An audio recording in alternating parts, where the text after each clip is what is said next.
Welcome to this week's deep dive video. I apologize if the lights flicker or you hear thunder. It was just fine until a moment ago, and now it's super dark outside with lots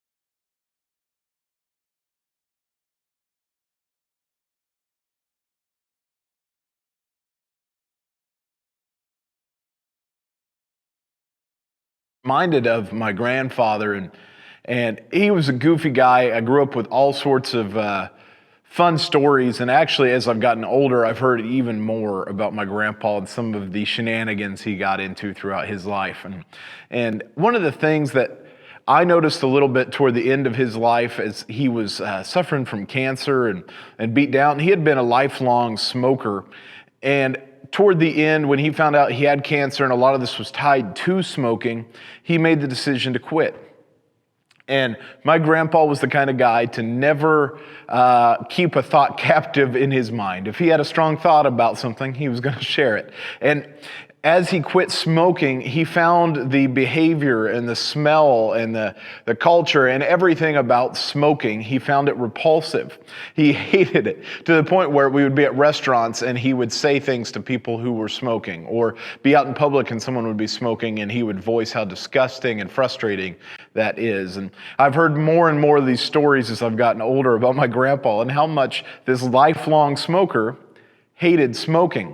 And as I was preaching and speaking Sunday, I began to think about sin in this way, that as we grow with Christ, as we walk with Christ, we become more like Him. That's part of it. That's one of the beautiful things about the gospel, that the longer we are with Christ, the more we look like Him.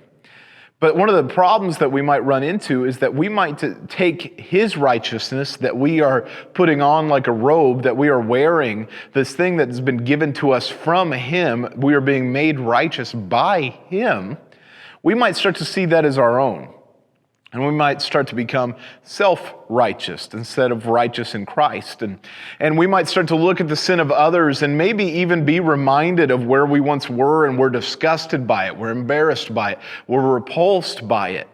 And we may become the very people that, like my grandfather, see the behavior that we lived in for a long time. And we can't stand to be around it. And not only can we not stand to be around it, we feel like we have to say something to them like, "You're disgusting. The way you're living repulses me.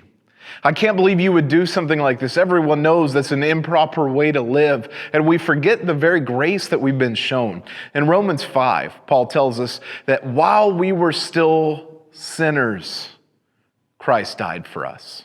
That is the beauty, the simplicity of the gospel, is that there was nothing we could do to earn salvation, but God, while we were still sinners, He died for us. While we were still disgusting and repulsive, and when He looked at us, He saw everything about us as repulsive, but He knew He could redeem us, and He wanted to do that. While we were still sinners, Christ died for us. And I began to think the sin that may separate us from people who need to hear the gospel is a barrier that is only there because of our own sense of self-righteousness. And often we like to come in sharing the gospel from a "look how righteous I have become." But I want to encourage us as the church to be more from "look at where I once was." I once was this man, or I once was this woman, and I was once this sinner, beaten down, irredeemable, unlovable, disgusting. This is who I once was. But while I was still in that state, Christ died for me. While I was still a sinner, Christ died for me.